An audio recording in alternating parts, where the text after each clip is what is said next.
Right everyone, welcome. It's Ryan here from the London Craftsman channel. How's it all going? Today's video is showing you 3 ways to treat a raw MDF edge. We've all had that dilemma, haven't we, where it's fluffy, we need to get that painted up to a nice solid finish. When you paint it, it gets even more fluffy and it takes forever to sand it back and get it to a nice state to be able to finish it.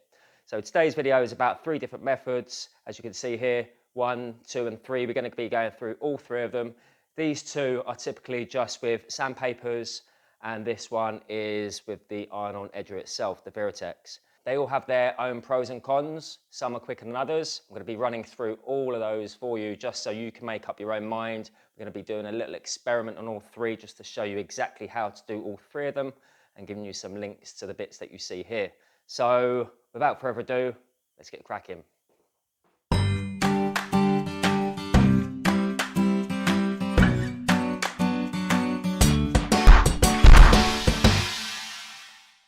Okay, so a quick run through. This is number 1 method that we used to use and we sometimes use. It's not off the cards. And all it is going through 2 or 3 grades. We've only got 2 grades here. We've got 120 and we've got 240. But most of the time we would start off with a P100, then we go to a P120, then a P240. So what we would generally do is stack up all of our materials on our bench as a whole pile. We'll clap them up. And then we will literally just go over all the pack with the 3 grades. And after we do that, we dust down the surface with a brush. We will then get a whole lump of filler, one of these 2 fillers. So we've got a jointing compound from Wix. We just find it's a nice big tub of ready mixed filler and it's worked really, really well. It dries nice and tough. It fills all the crevices and little dents and indentations really nicely and it dries really quickly. If you're not doing a massive pack, then you could use fine surface filler or any kind of filler really. As long as it's not big and rough and chunky bits in it, you should be absolutely fine. So we then just use our big spreaders on a spot board. So we get a bit of filler, put it on our spot board, and then we will literally just put it on all of that whole pack as a whole. See, we might have 20, 30, 40 pieces stacked up in a whole, and then we might have a few packs all the way around our bench. Let that filler dry, and once the filler's dry, we'll then just go over it with the orbital once more with the P240. So that is method number 1. So before we break that pack apart into separate components, we will just get an acrylic undercoat or even a zinser. Then we'll just use like a 4-inch roller and roll the whole pack, possibly 2 coats, and we'll put the heater on it in between coats to dry it really quick to be able maybe to get 1 more coat. It is then absolutely solid. It's really, really tough. It's white. It's completely ready for finishing, obviously barring machining and trimming up all your edges. Nice and quick to get over a whole pack without big machines. Right, so let's move on to option number 2. Okay, so option number 2 looks very, very simple, and it is. All we've got is a box of P320s, very, very fine discs. Fine enough to give you a nice smooth finish. This one generally isn't for a whole massive pack in a stack, because when you've got a whole massive pack in a stack, there can be variations. There can be little saw cuts here and there that you can't get out with this method. And the reason being is because it is P320. Yeah, so this method is all about 1 grade. That is it. We're not going to be going through like 100 and then 120 and 240. We're going to go straight to the 320. Generally, you only have 1 piece on edge and you sand 1 edge. You're going to need the orbital, and the reason being is because we don't want to melt that surface effectively. Not melt it, we're going to be polishing it up. So here's our edge. It's really fluffy, and the idea behind it is that we're going to be melting the resin within the MDF board. And that just basically polishes it up. No need to go through the grades, sort of 100, 120, 240, like this method. This method is good for the whole pack because if there are variations, you can just get them out and you can get the saw cuts out, and any fluffier boards, especially with the fluffier boards, that's where the filler comes in hand, especially. But this one, generally, I find that put it in a clamp, then you just go over it with the orbital and just go over it a few times till it warms up, and it will literally polish that up a treat. So that is option number 2. Very, very good, barring any undercoat that you want to put on that edge. that is the method. As you can see here, we've got the Virutex hot air edger. It's got 2 speeds. You could take edging up to 50 mil, so you can just increase the width of these little prongs at the top. And it is a fantastic piece of kit, I'm not gonna lie. It wasn't cheap. I think it's about £350, give or take, but it is fantastic. We have been trialing it at the beginning. We thought, not really too sure about this. We kept on having problems feeding through this edging, through the tip. It was like say a 2 or 3 in 10 that it was stopped coming through. But we found that we hadn't adjusted the jaws wide enough, so it's getting jammed. But now we've just been going through tons and tons of it. I think we've gone through about 150 meter rolls, well, 350 meter rolls, 150 in about a week and a half. Really, really fast.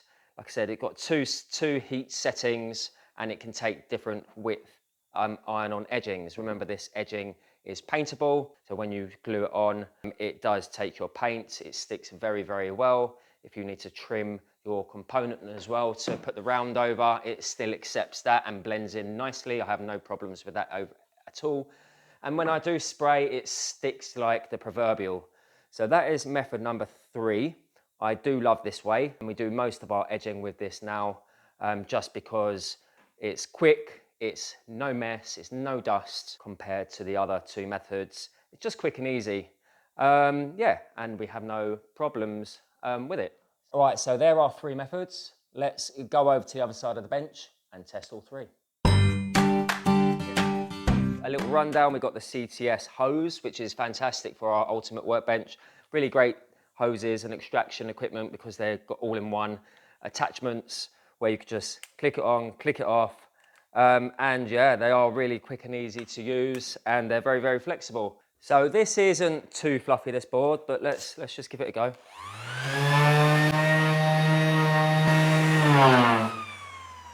So that's grit number 1. Let's move on to the 120. You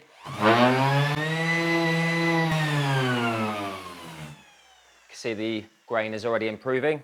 And lastly, let's move on to the 240. Remember, we'd be most likely doing this as a pack to speed things up, because ultimately we're going to have high volumes of components any one time. Okay, on this occasion, we're going to be using the fine surface filler, which is put on the spot board. This is a new tub. We've got an old one already open. And we're just going to spread that on. Again, it's so much easier when you've got the whole pack to do, and we use a wider filler knife to do the whole thing. But ultimately, you just want to work that in all the little nooks and crannies, and just get off as much excess as you can right at the end, so you've got less sanding right at the end. Okay, 10 minutes has passed. We're just going to literally just zip this off.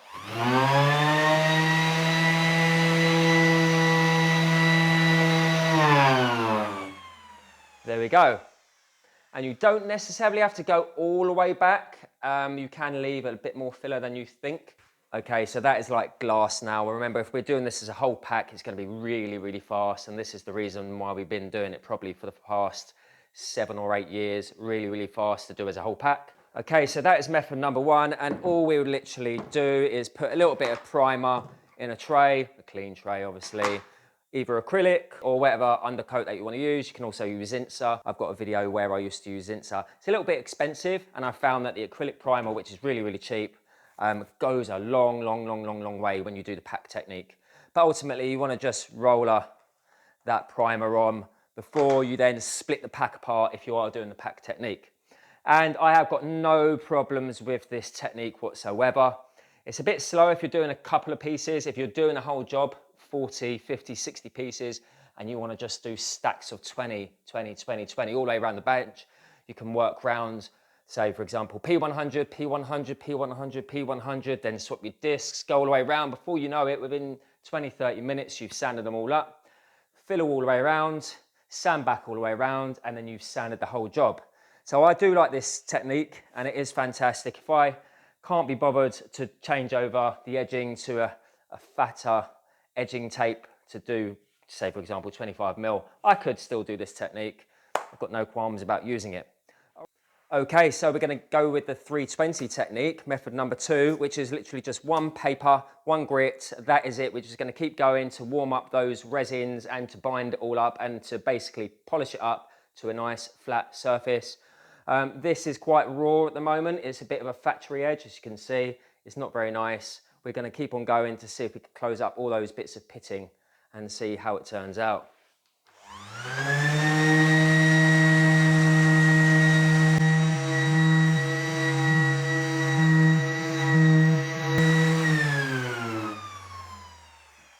Okay, so with this technique, just make sure that you don't round off your board. Obviously, it's 320, so it's unlikely. As you can see, the black edges have just shown on both edges, means that we've just gone quite far down and all the pitting has gone and it's lovely and smooth. Just as smooth as method number one, really happy with that. So as long as you're careful and you don't round it over and you don't go too mad, wobbling as you go, you're good to go on this one. Maybe for smaller one-off pieces is the best for this method. Still absolutely fantastic though. So before I move on, just wanted to say that method number two, you could just use the same technique with the paint. Just go over with the roller if you are doing as a pack. Remember, I wouldn't advise doing tons in a pack, maybe 2, 3 in a pack, because most likely you're not going to get all the indentations out doing a whole wide pack. But you're good to go with the roller, whether you roll it singly or as a small pack. Okay, so third and last method I'm showing you is the Virutex edger. I love this thing, really is fantastic. It's quick, it's nimble, it's easy to use, easy to set up. It's got 2 heat settings, even though I only use number 1 most of the time. And it really is cost effective. These rolls of iron-on edging are pretty cheap if you buy them in bulk. I'm just going to leave a link in the description for you guys, the cheapest place I've found. And it's fun to use ultimately. The pros I find on this is there's no dust compared to the others. You don't need to grab 5 or 6 other products. For example, the paint, the filler, the sanding pads, get your extraction, your sanders out. It's literally just a hot air edger and you're ready to go. Okay, so I've got it fed through. Here we go, we've got the edging ready. We're going to turn it on to number 1 and we're going to feed it into the jaws, push down, and once we get to this part gets to here, I'm just going to pull the handle to trim it. Job done. Let's go for it.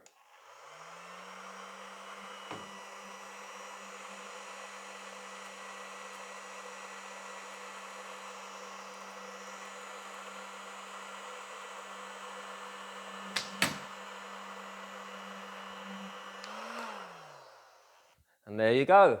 Really quick. Stuck down fantastically, got no problems with that at all. We've done 150 meters of this in the past week or so and we've not had one problem. It trims up nicely, it snaps off nicely, it trims nicely using our little micro round cutters and our little handheld trimmers, and overall it gives us a nice flat finish. So here you go, flawless, paintable, easy, quick, cheap.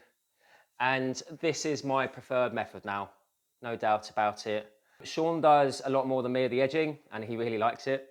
Basically, if you can afford it, buy it. It's going to save you so much time and efforts and save your lungs also, isn't it? I mean, you're not going to have your mask on, you're not going to have to do all your sanding techniques, you're not going to have to do a lot of that faffing around and the labour. You just pick up your component, you clamp it into your bench, and away you go. There is no need to paint as such like the others to get it up to a primed finish. You could just simply prime the whole component now as one when you spray or when you roller it. Remember, we do a lot of spraying with our airless, so if you want to see how we spray and how we finish our components really quickly and cost effectively, check out our airless spraying videos. But yeah, really happy with this. Can't go wrong. Okay, right, so let's finish the video with the pros and cons and which is my favourite. Sorry about the cartoons at the back, my son's there. Okay, so let's start with method 1. Method 1 is what I used for years and years. It's solid, it's bulletproof. You are going to need a few bits and pieces, your sander, your paints, your filler knives, your filler, all your grits, your extraction to get it done. But ultimately, if you are doing a whole job, it's massive. You can stack all your pieces around your bench, all your benches, and do them all in one hit. Really quick and easy. And once you roll them, remember you can roll them to prime the edges as a whole pack before you split them apart. Then when you split them apart, they're all ready. All those edges are solid. So they're the pros and they're the cons. It's quick, but you do need a few pieces to get it done. Tools, materials, etc. Number two, which is just the 320 method. I find it really, really good for single pieces. Just quickly get that sander out and just 320 it done if you have missed a piece here or there, or you only need to do a couple of random pieces. Yeah, it is pretty quick like that, but if you're doing tons, like you're doing the stacking method, I wouldn't advise it. Still, these two relatively give you near enough the same finish. Really, really quick. Really, really good finishes. Can't complain. Still bulletproof. Right, so let's move on to method number 3, which is my favorite, which is the Virutex AG98F. Brilliant machine. I guess the cons to this is the outlay to start and having to buy the edging. The edging isn't that expensive, to be honest. But once you have the machine, it's really, really solid. It's a lovely, well-made piece of kit. Quick, easy, nimble, gives you those solid edges straight away. No messing around. And it does a variation of widths. So the cons is the price. The pros, it's quick, it's nice and easy to use. You're going to enjoy using it because it's a nice, cool machine. And it's nimble. You don't need to use any sanders, any fillers, any knives. You're not going to get any dust. Don't need extraction. It's just put the machine on, pull it back, snip it, job done, quick. So that is it. That is my review of all three. They all do a great job. So whichever one you use, you're going to get a fantastic finish no matter which one you do. It depends how much style you want to do it in. Other than that, guys, gonna love you and leave you. Hope you enjoyed the video. Remember to subscribe. Gonna leave you with a few photos right at the end of the video. Take it easy. Ciao for now.